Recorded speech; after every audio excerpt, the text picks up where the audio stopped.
Bueno, muy buenas noches a todos los amigos que se encuentran en nuestra patria conectados y también en el extranjero y en la patria espiritual también. Todos convocados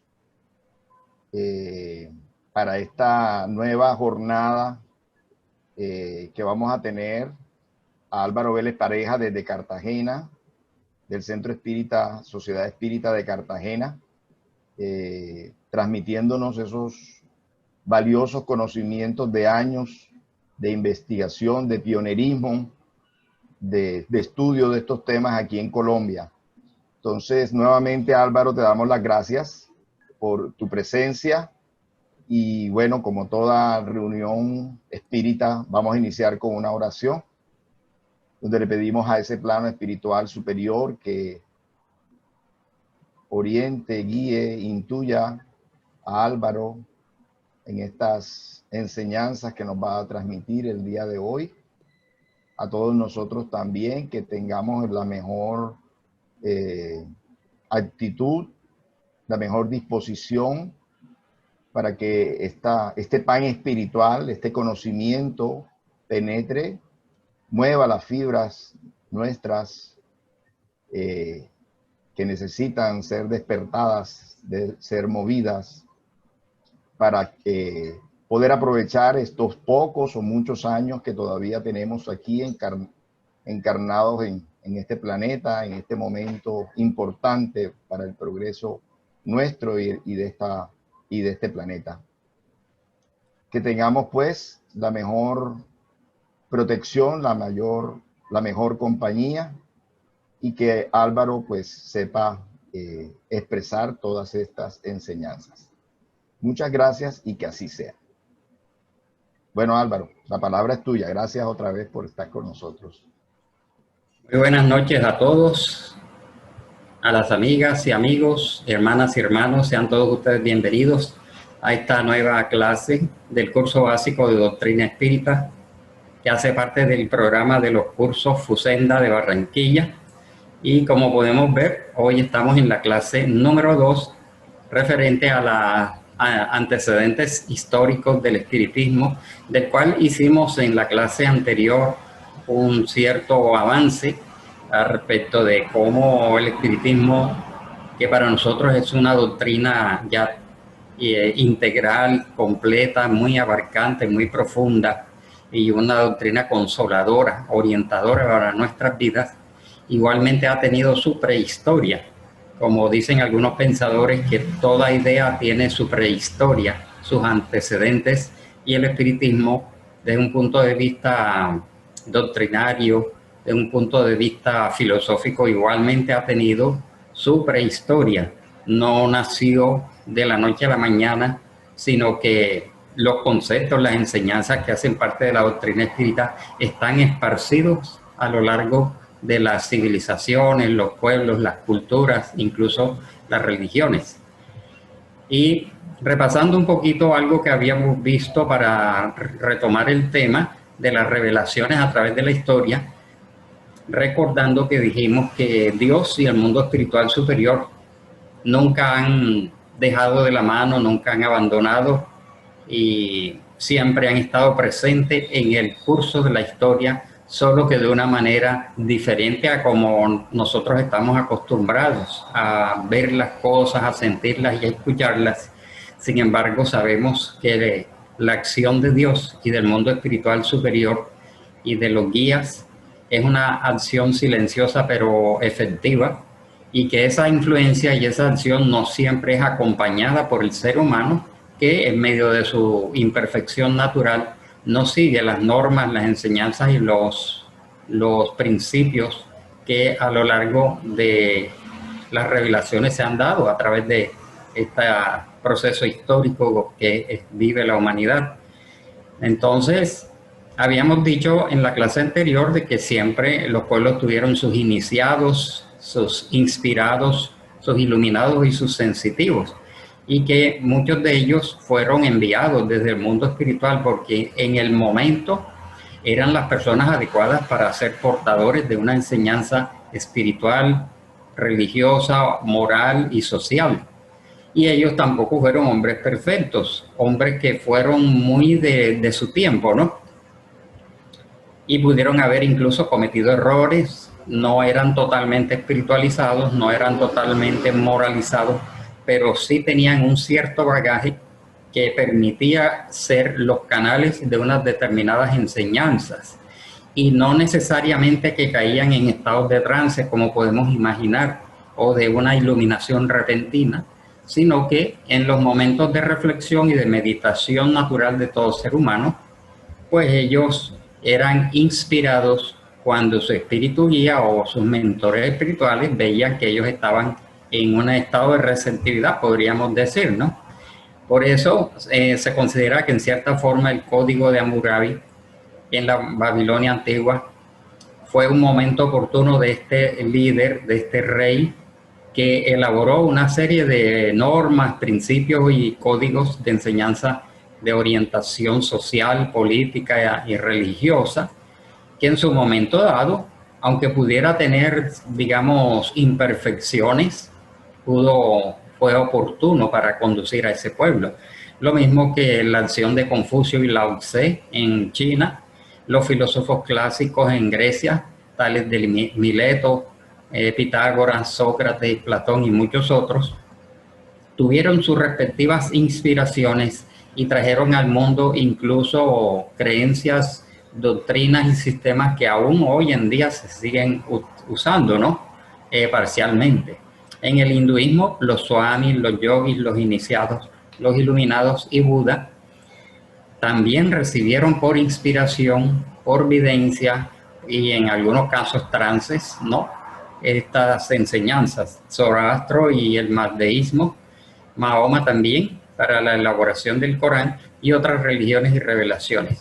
Pero nosotros estamos acostumbrados a las tres revelaciones que hacen parte de un proceso, de una línea que se denomina judeocristiana, una línea judeocristiana que empieza con Moisés, pero Moisés no aparece de la noche a la mañana, porque los elementos que aparecen en los 10 mandamientos en cierta forma también tenían sus antecesores, ¿no? Sus antecedentes, y otros personajes antes de él ya habían más o menos recibido, algunos profetas, ¿no?, estas normas, estas orientaciones, pero que ya en Moisés, considerado medium inspirado, pudo compilarlas, pudo presentarlas ya de una forma más definida como los 10 mandamientos, pero también agregándole la ley mosaica con respecto a las normas civiles, las normas administrativas, jurídicas y políticas. Considerado para nosotros la primera revelación, pero de esta línea, porque ya vimos que existieron otras revelaciones importantes. Jesús se le considera la segunda revelación con la ley de amor, y el espiritismo, no propiamente con Kardec, porque él mismo evadió ese puesto, ¿no?, de que no se dijera Allan Kardec, sino el espiritismo, cuyo autor no fue Kardec, sino los espíritus, el espíritu de verdad y los otros mentores que dictaron todas estas enseñanzas que hoy nos reúnen como doctrina espírita. Y en la misma obra de Kardec aparece presentado Sócrates y Platón como precursores de la idea cristiana, pero como dije, a Sócrates y Platón hay que agregarle Tales de Mileto, Pitágoras y otros que más o menos tenían como que el mismo sentido moral y espiritual. Estos dos personajes fueron considerados por Allan Kardec como precursores del espiritismo en un sentido moral y en un sentido filosófico y espiritual, ya que muchas de las explicaciones que encontramos en ellos dos, en Platón como conductor, digamos, y canalizador de las enseñanzas de su maestro, más los aportes de él, tienen mucho parecido con lo que hoy conocemos como doctrina espírita, ante todo en el aspecto fenomenológico y en el aspecto moral.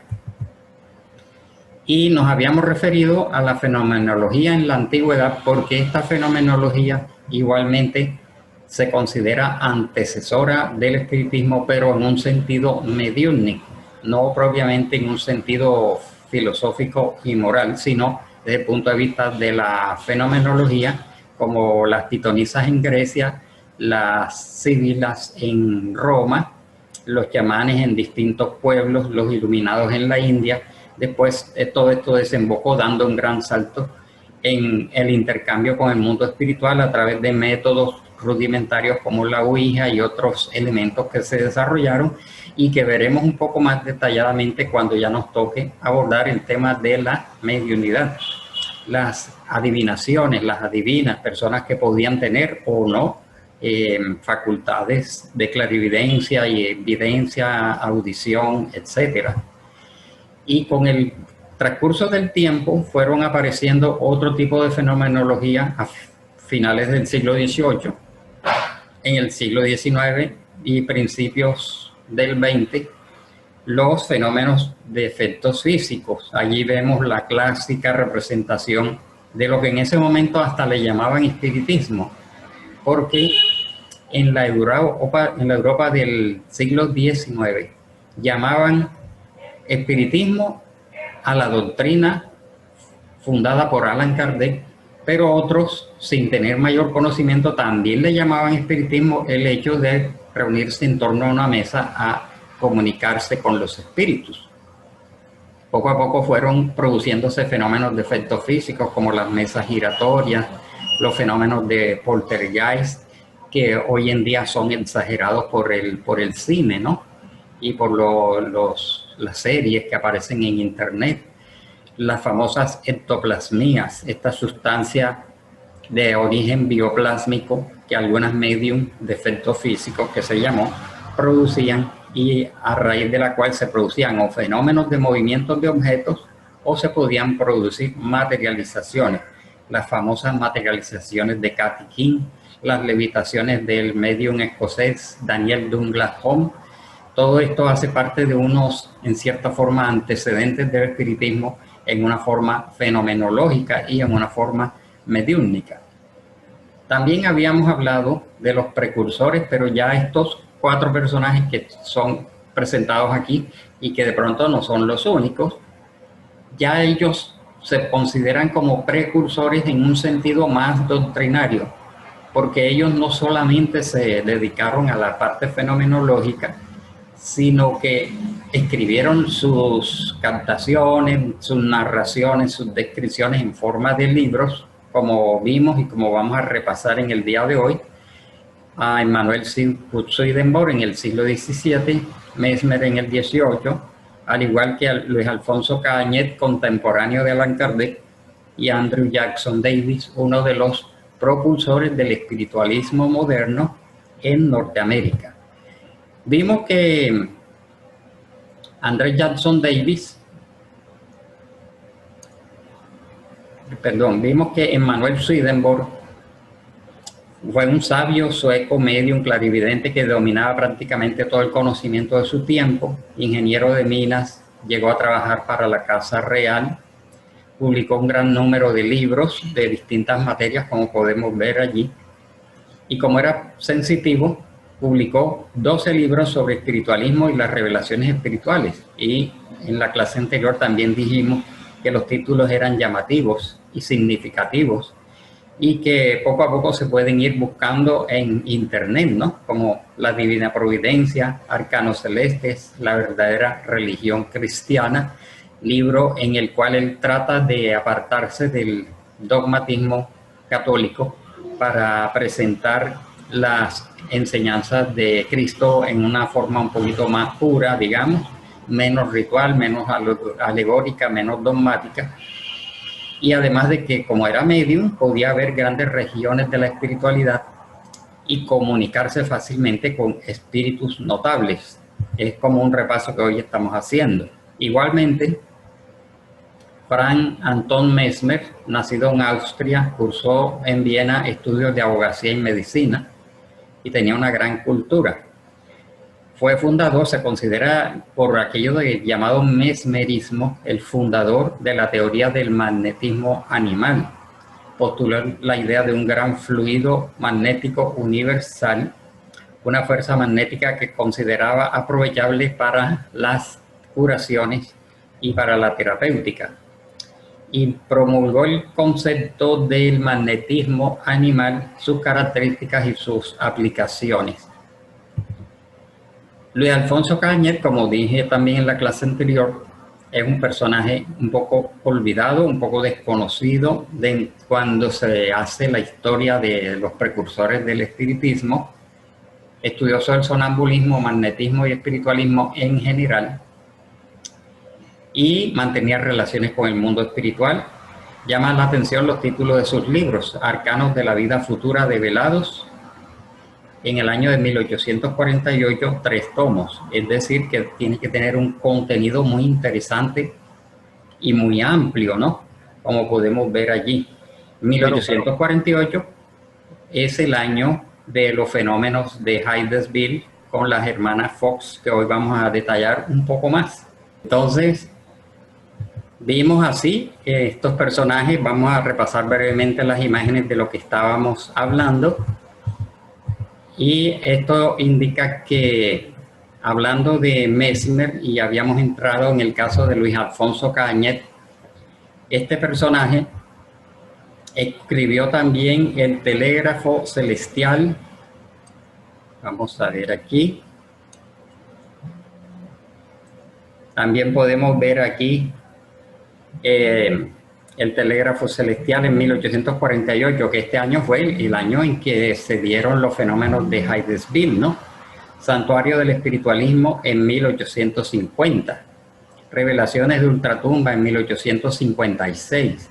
Magia magnética en 1857, que es el mismo año en que se publicó el libro de los espíritus. Enciclopedia magnética espiritualista, que abarca desde 1851 a 1854. Es importante en el caso de él que fue fundador de la Sociedad de Magnetizadores Espiritualistas en 1848, y que se presume que este movimiento de magnetizadores de Francia fue al cual se vinculó el maestro Allan Kardec cuando se estaba acercando a esta fenomenología. También vemos aquí a Andrés Jackson Davis, ¿no? Notable médium y clarividente norteamericano. A los 19 años escribió el libro Principios de la Naturaleza. Exhaustiva enseñanza espiritual y filosófica, concepto total del universo como unidad, la evolución, los sistemas solares, la corteza terrestre, la vida orgánica, descripción del cielo en la tierra, como podemos apreciar aquí. Y escribió Filosofía del trato con los espíritus. Ya podemos ver que como él era medium y además era espiritualista y aficionado a la cuestión del uso del magnetismo para inducir en las personas ciertos trances sonambúlicos, una información precisa sobre las relaciones que se pueden establecer con los espíritus.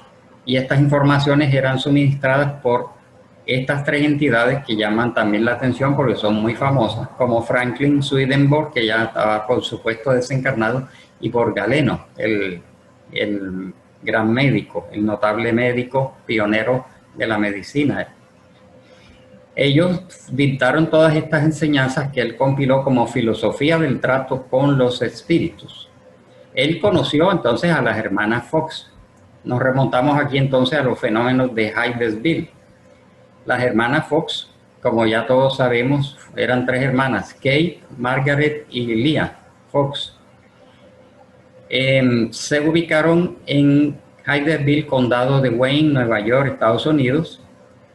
Eran los padres y las 3 hijas. Él era granjero y herrero, eran metodistas y por diversos motivos se estaban trasladando hacia Hydesville y les correspondió encontrar y alquilar esta pequeña casa de madera en diciembre de 1847.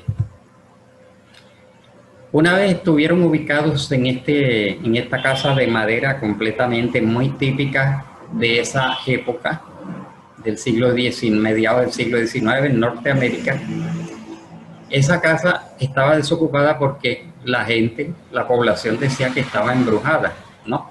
Y que porque se producían ruidos, se producían golpes, se producían vibraciones en los pisos, en los techos y en las paredes que eran completamente de madera. Ellos entonces, como no tenían más nada donde vivir, aceptaron quedarse en esta cabaña y desde la primera noche empezaron a sentir los ruidos, los golpes. Ellos se quedaban atentos y intrigados de saber cuál era el origen de estos fenómenos y de estos ruidos, hasta que los cogía el sueño y finalmente se dormía.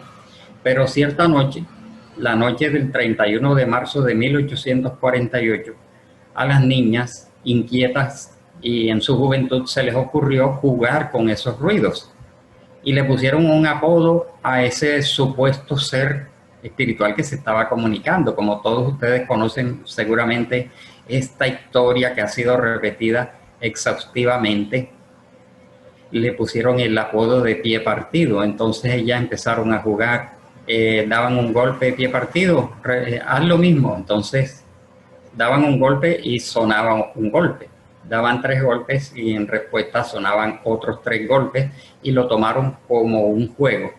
Llamaron a sus padres, quienes, asombrados, pues fueron a verificar de que ahí había una fuerza invisible que parecía tener inteligencia porque respondía a las inquietudes de las niñas, ¿no? A las propuestas. Poco a poco entonces a la señora se le ocurrió establecer como un código de golpes correspondientes a las letras y a los monosílabos. Por ejemplo, sí, un golpe y no eran 2 golpes, o al contrario. Eran los llamados raps y de ahí se derivó lo que se llama la tiptología, que es el mecanismo de establecer contactos y diálogos con el mundo espiritual a través de este tipo de ruidos y de golpes, la famosa tiptología mencionada por Kardec en sus libros. Y a través de este sistema bastante rudimentario de diálogo a través de golpes correspondientes a letras del alfabeto, dijo ser un ser espiritual que se había llamado Charles Rosman, y en otros historiadores dicen que se llamaba Charles Ryan, y contó su historia. Dijo que era un vendedor que viajaba de pueblo en pueblo por el condado de Wayne o por el estado de Nueva York, comerciante de prendas y de joyas y otros artículos, y que lo alojaron una noche en esa misma casa. Y enterados los dueños de que él era portador de joyas y dinero, planearon asesinarlo y efectivamente lo asesinaron, y durante la noche levantaron las tablas de la casa y allí lo sepultaron y más nunca se supo de él. Por supuesto que el espíritu quedó primero en estado de turbación, en estado de odio, de confusión, y quedó imantado a esa casa. Y él entonces era el que producía este fenómeno. Con el tiempo se supo que habían otras entidades que también eran capaces de producir estos ruidos, porque encontraron en las jóvenes bioplasma, energía que podían ser extraídas de sus organismos, energías que podían ser condensadas, e indudablemente eran encaminadas a producir estos ruidos, golpes y hasta movimientos de objetos. Esto despertó entonces la curiosidad de los vecinos, revuelo y difusión de la noticia. Un revuelo en el vecindario, en el pueblo, se regó la noticia y esto atrajo a periodistas y a personas respetables que se interesaron por este fenómeno y eran invitados a presenciar estas comunicaciones rudimentarias que resultaban muy largas. Para decir buenas noches, el espíritu tenía que responder a cada una de las letras del alfabeto hasta encontrar la B, la U, la E, la N, la A y la S, y después un receso y después noches, ¿no? Era un método muy primitivo. Los señores respetables que se acercaron porque vieron algo importante, algo interesante en esta fenomenología, decidieron nombrar un comité de investigadores dentro de los cuales se supo que habían unos que eran incrédulos y eran opuestos a esta fenomenología, quienes publicaron sus resultados después de un mes o varios meses de investigación, y años más tarde en el Boston Journal se confirmó en su edición del 23 de noviembre de 1904, o sea, pasó bastante tiempo, que habían sido encontrados los restos del hombre que había sido asesinado en la casa habitada por la familia Fox. Es decir, que aunque pasaron muchos años, sí se pudo comprobar que la entidad decía la verdad y que realmente él había sido asesinado, ¿no? Había sido asesinado, había sido enterrado. Incluso hay otra historia que dice que la entidad dijo dónde estaba enterrada en los primeros tiempos, y levantaron las tablas y no lo encontraron allí. Fue porque durante el transcurso de los días los asesinos decidieron cambiar de lugar el cadáver, y la entidad recordaba era el primer sitio. Por eso cuando él dijo estoy en este sitio, no encontraron nada y dijeron esto era una farsa, ¿no? O un invento. Pero fue porque en la mente del espíritu había quedado el sitio donde inicialmente lo enterraron y después lo trasladaron a otra parte de la cabaña. Por supuesto que se despertó el interés de los investigadores, como un señor llamado Isaac Post y su esposa, quienes perfeccionaron el código de golpes. Otros personajes como Robert Dale Owen, un juez, John Edmond y igualmente Andrew Jackson Davis, a quien hemos mencionado. Jackson Davis se acercó a las hermanas Fox y trató de orientarlas porque él tenía más conocimiento del trato con los espíritus. Sin embargo, esta familia Fox recibió la visita de Andrew Jackson Davis con un cierto recelo, lamentablemente, porque hubiera salido una cosa mucho más organizada de esta relación, ¿no? La familia Fox se vio obligada a trasladarse 2 años después a Nueva York, donde siguieron las conferencias, digamos, las sesiones, y se volvió como una demostración pública con la asistencia de muchas personas.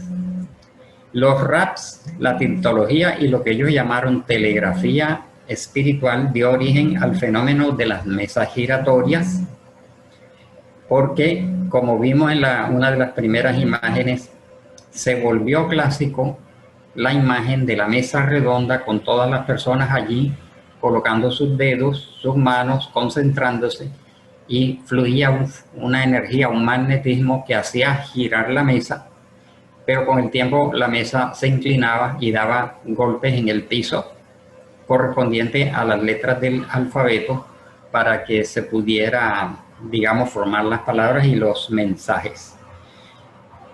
Entonces, esta fenomenología se fue esparciendo por Estados Unidos, y de allí llegó a Europa esta práctica de las mesas danzantes, parlantes y giratorias, y se tienen noticias de que el fenómeno empezó a ser tenido en cuenta y practicado en Alemania, primero que todo hacia 1853.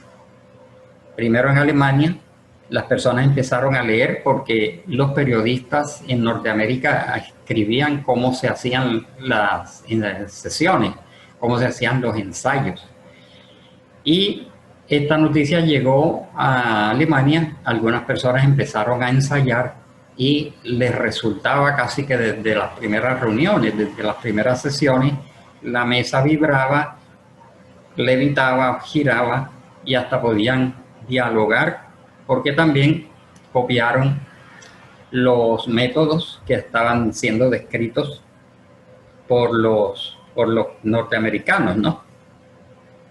Y igualmente despertó el interés de los investigadores en Norteamérica y en Europa. Esto se esparció y surgieron investigadores, como podemos ver aquí, esta lista de ilustres investigadores que desde un principio se dieron a la tarea de ver la importancia que había detrás de esto, porque decían, aquí hay una inteligencia, detrás de eso es juego, porque era tenido como juego, hay un fenómeno, porque hay una inteligencia que responde a las preguntas, a las inquietudes, se le dice que haga tal movimiento y ellos lo replican. Además, hay seres que están a través del código de golpes y letras del alfabeto, están dando mensajes cortos, están dando saludos y están incluso dando sus nombres y contando su historia. Esto no podía ser efecto solo del magnetismo. Aquí tiene que haber algo más allá del magnetismo animal y del magnetismo humano, porque este magnetismo apenas servía para hacer mover la mesa. Pero una vez tomado el dominio del movimiento de la mesa, los espíritus desencarnados utilizaban esto para transmitir sus palabras, sus mensajes, sus frases, sus saludos y sus ideas.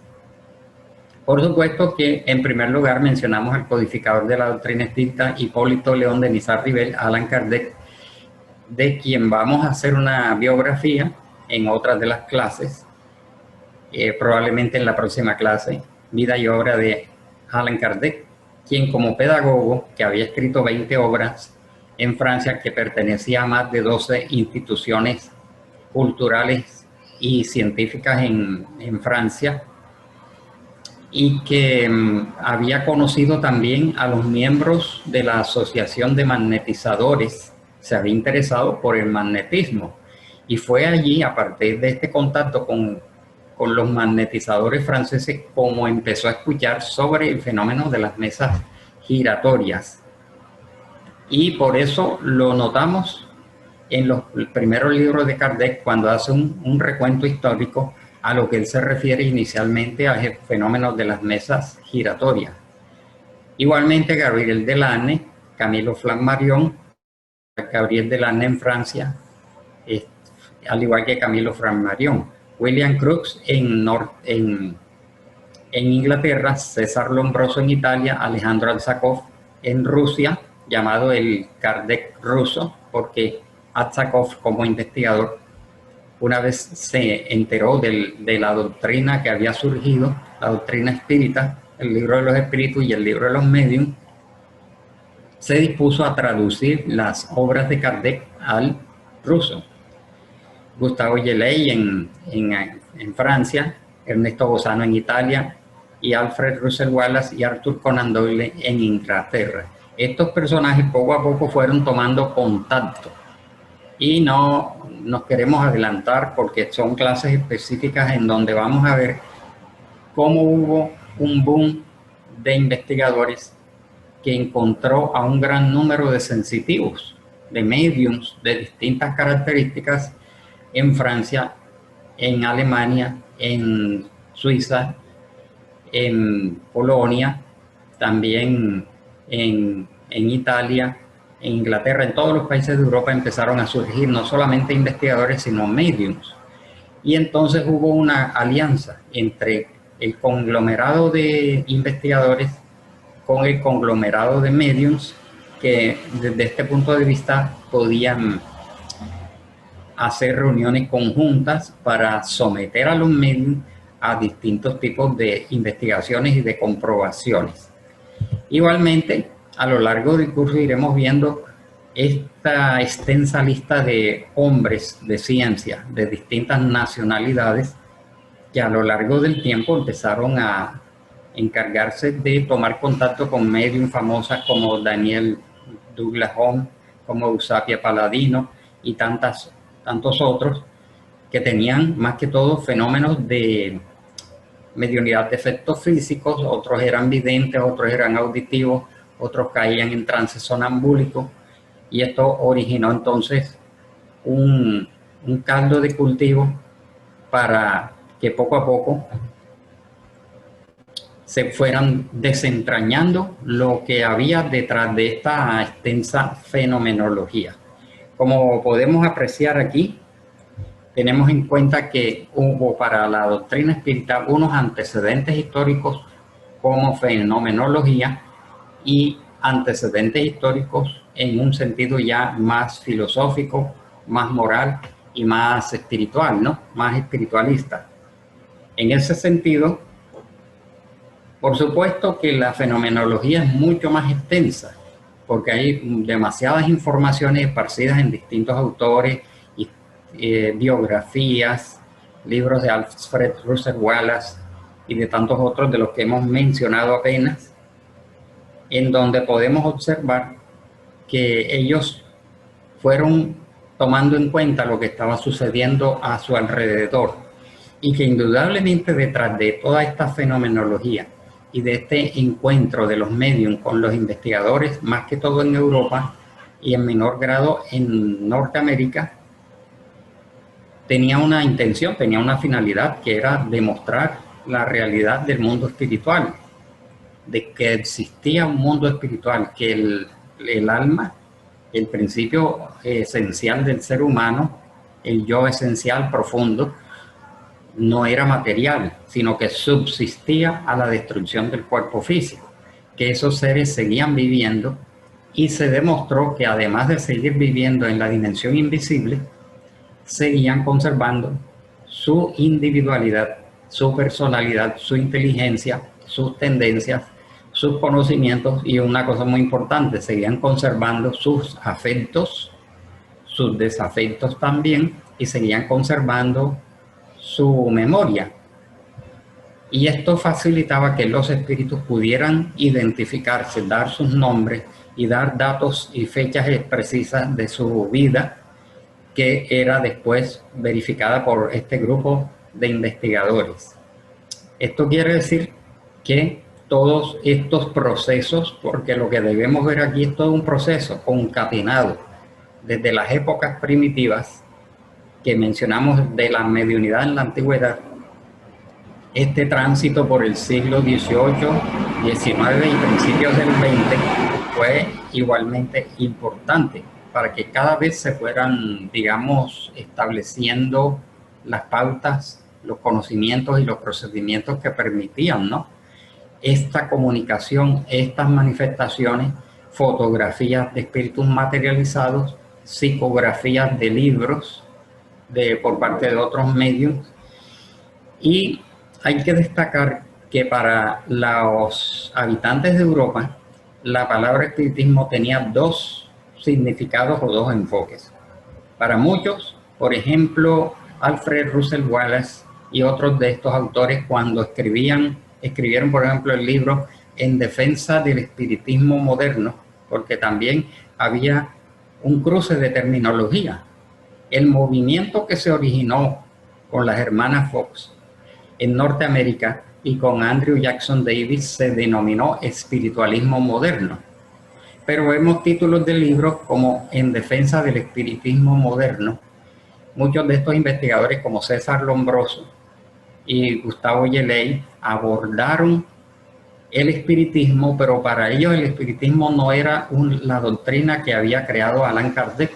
Para ellos el espiritismo era las reuniones mediúnicas, la práctica de la comunicabilidad con los espíritus a través de los medios. Eso era para ellos el espiritismo. Y para otros el espiritismo ya era la doctrina que había nacido oficialmente desde 1857 con la publicación del Libro de los Espíritus de Allan Kardec. Algunos dicen que la palabra espiritismo ya venía de tiempo atrás, ¿no? Como en inglés, spiritism, y como en francés, spiritisme. Hay una polémica, se podría decir, algunos investigadores. Sin embargo, eso se debió a que para unos, repito, espiritismo era evocar espíritus y recibir manifestaciones, levitación, psicografías, psicofonía. Para ellos era eso, espiritismo, sin la parte doctrinaria que nosotros conocemos. Pero para los espíritas propiamente, los que siguieron a Kardec, como Gabriel Delanne, Camilo Flammarion y los demás continuadores, espiritismo significaba no solamente mediunidad, significaba toda una enseñanza científica, filosófica y moral. Bueno, concluimos aquí esta clase también en cierta forma introductoria sobre los antecedentes históricos del espiritismo y tenemos un tiempo suficiente para hacer un intercambio de ideas.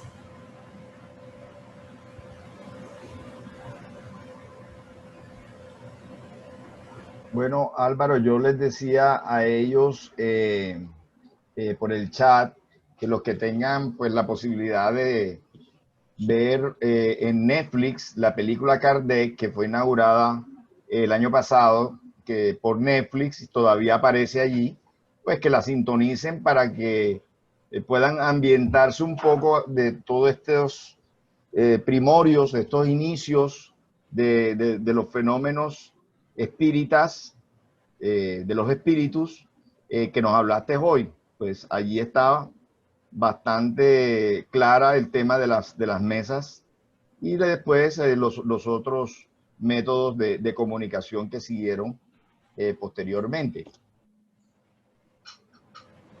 Sí, efectivamente, en el tema que vamos a ver sobre la mediunidad y los antecedentes, pues en cierta forma se han adelantado, pero vamos a ver cómo poco a poco lo que nosotros hoy conocemos como Ouija, poco a poco fue evolucionando hacia otros aparatos diseñados por ellos mismos para permitir y facilitar la comunicación. Por ejemplo, los que desarrollaron una ouija que era de 3 puntas, tenía 3 ruedas y un orificio en el centro, y los medios solamente tenían que colocar sus manos sobre esta plancheta que llamaban, y el lápiz se apoyaba sobre el papel. Y entonces eran algo parecido a la ouija, pero que facilitaba el desplazamiento porque tenía ruedas.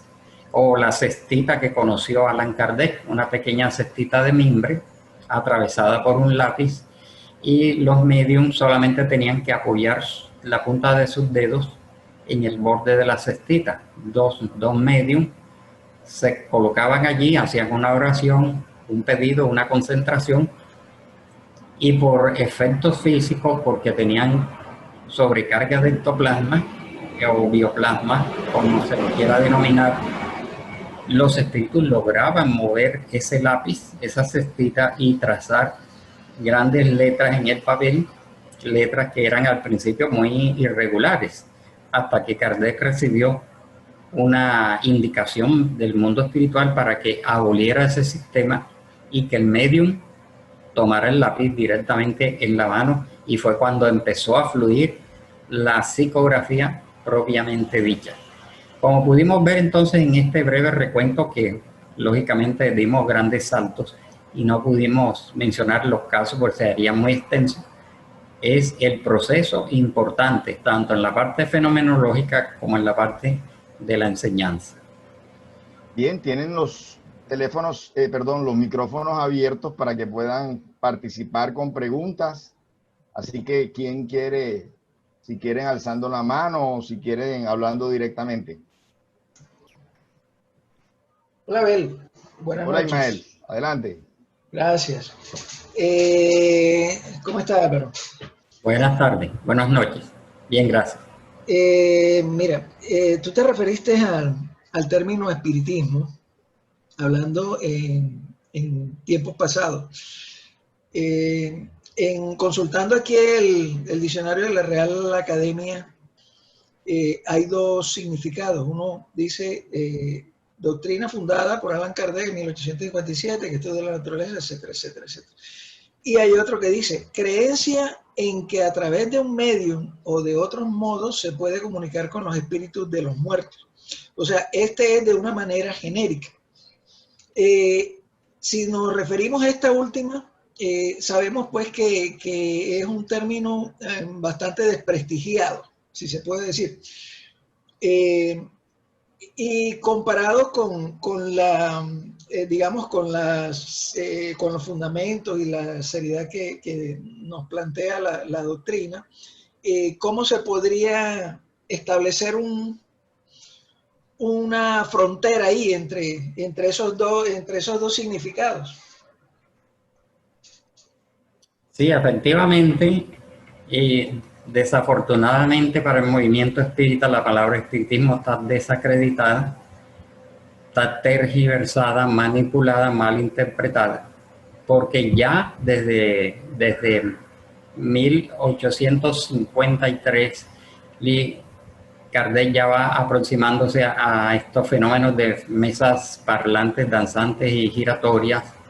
Desde 1856 aproximadamente, 55, 56 ya se oía hablar de eso. Y después, desafortunadamente, la palabra fue utilizada para las dos cosas, para la doctrina espírita propiamente, que ya conocemos, ¿no? Y como fenomenología. Y eso se esparció y regresó nuevamente a América, América Latina, Brasil, desde España y Portugal regresó, y de Inglaterra regresó a Estados Unidos ya como doctrina espírita y también como espiritismo en términos generales. Por lo tanto, el común de la gente, a pesar de todo el tiempo que se ha estado tratando de explicar a la humanidad, hace más de 160 años, tratando de convencer a la humanidad de que el espiritismo no es evocación de espíritu, ni es mediumismo, ni superchería, ni todo lo que le atribuyen, sino toda una doctrina científica, filosófica y moral, de sí, por supuesto, de comportamental, no se logra completamente, a pesar de que el espiritismo ha ido creciendo. La Asociación Consejo Espírita Internacional e incluso las otras organizaciones distintas al Consejo Espírita Internacional en otros países igualmente siempre han estado luchando en querer esclarecer la humanidad de que es una doctrina espiritualista, formal, científica, seria, que tiene un fondo de la enseñanza moral de Cristo, busca la práctica del bien, la creencia en Dios, y todo esto no logran de todas maneras. Incluso dialogando hace muchos años me quedó sonando esa historia, una experiencia que tuve con un señor con quien me encontré en la playa y estuvimos hablando de espiritismo, y le hablé de las bellezas de la doctrina espírita durante una hora, y terminó diciendo: maravilloso, Álvaro, todo lo que me has contado de esta doctrina, pero yo te hago una pregunta: ¿por qué le llaman espiritismo? No lo pueden llamar de otra manera. Es decir, que cuesta trabajo quitar del común de la gente el concepto de que el espiritismo es malo, ¿no?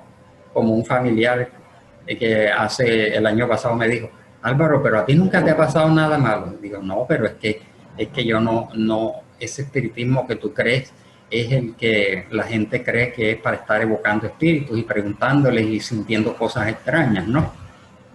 No logran entender. Sin embargo, hay un rango de la población que desde un principio ya entienden que el espiritismo es toda una doctrina profunda, ¿no? Una doctrina seria y amplia.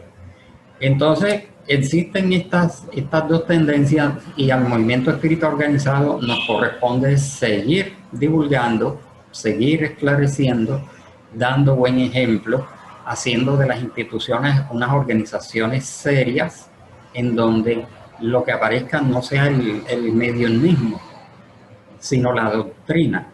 Porque como ya se sabe, los espíritus organizados utilizaron primero el fenómeno para llamar la atención a la humanidad, y detrás del fenómeno vino la enseñanza, vino la doctrina, como la conocemos. Pero hay prejuicios científicos del campo académico y científico, hay prejuicios de querer seguir negando y ridiculizando estas enseñanzas, porque se siguen quedando con la idea de que espiritismo es comunicación con los espíritus. Y también los prejuicios de tipo religioso, porque no se puede negar que la religión o las religiones tienen su interés particular en no permitir que esta enseñanza amplia y profunda y esclarecedora atraiga y esclarezca precisamente a las comunidades. Entonces hay el prejuicio científico y el prejuicio religioso en contra del espiritismo. Y otra cosa perjudicial que sabemos es que muchas personas que son evocadoras de espíritus y que incluso comercializan con sus facultades, fácilmente utilizan la palabra espiritismo, y a veces los hemos visto con sus avisos pagos en emisoras, en periódicos, anunciándose como maestros y diciendo que son espiritistas. Fulano de tal espiritista, hago esto y hago lo otro, y prometen y cobran. Entonces se sigue mal empleando la idea, la palabra, el concepto, y a la vez hay una cierta resistencia en tratar de acercarse a ver en qué consiste. Entonces es un trabajo y que tenemos que seguir adelante, repito, dando el doble ejemplo de ser buenos espíritas y hacer buenas instituciones. Bueno, Álvaro, aquí en el chat nos escribe alguien que se hace llamar Gabriel Delane, imagínate. Todavía está vivo Gabriel Delane. Dice, quisiera saber por qué los latinos hacen tanto énfasis en los fenómenos de Hydesville como precursores del espiritismo, si este concepto es más enfatizado por Conan Doyle, el cual considera que el espiritismo tiene más origen inglés que francés. De hecho, considera los conceptos de Kardec como una teoría basada en la reencarnación. Es una pregunta. Sí, efectivamente, hay una tendencia en la historia del espiritismo. Por ejemplo, he estado viendo libros de Alfred Russel Wallace, de Arthur Conan Doyle y de otros, y es recurrente en ellos el acudir a presentar el origen, el movimiento espiritualismo moderno en Norteamérica como precursor.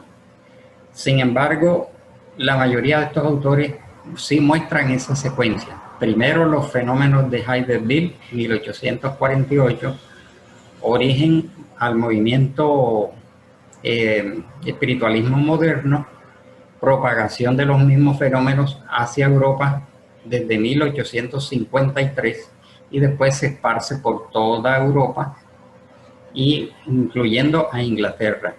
Entonces la tendencia de todos los historiadores es hacer esa secuencia. Primero Norteamérica, después Europa, incluyendo lógicamente en Inglaterra, en donde hubo un florecimiento de esta fenomenología, hasta el punto de que muchos investigadores como Russell Wallace, como William Crookes, el sabio William Crookes, y otros, Arthur Conan Doyle, todos ellos, porque en Inglaterra surgieron muchos mediums de prestigio y era también tomado como un juego social en los grupos selectos, en donde incluso me enviaban tarjetas de invitación familias, digamos, respetables o de alto nivel, de clase alta podríamos decir, y organizaban sus sesiones, contrataban a los mediums y suspendían la fiesta para ahora vamos a evocar a los espíritus. Entonces Inglaterra fue muy prolífica en todas estas manifestaciones porque allí surgieron muchos investigadores, ¿no? Más que en la propia Francia. Hay muchos investigadores, pero también en Italia y en Alemania y como pudimos ver y veremos más detalladamente, otros investigadores de otros países. Pero esa es la tendencia común de los investigadores e historiadores a hacer esta secuencia. Aunque, repito, fue vigoroso el movimiento de investigación y fenomenología en Inglaterra, que ahí cogió otro rumbo, ¿no? Después en Europa se dio origen a la metapsíquica, los metapsiquistas con Charles Richet, quien se apartaron un poco de la doctrina espírita propiamente kardeciana y se quedaron solamente con el fenómeno para volverlo una investigación más científica. Según ellos, dieron origen a uno de los hijos de la doctrina espírita, que es la metapsíquica. Bueno, Álvaro, para cumplir con el tiempo pactado contigo, entonces ya es la hora de la oración. Te pedimos nuevamente que nos hagas el favor de realizar esta oración de cierre, que para los espíritas es muy importante antes y al final de cada reunión. Muchas gracias por estar con nosotros.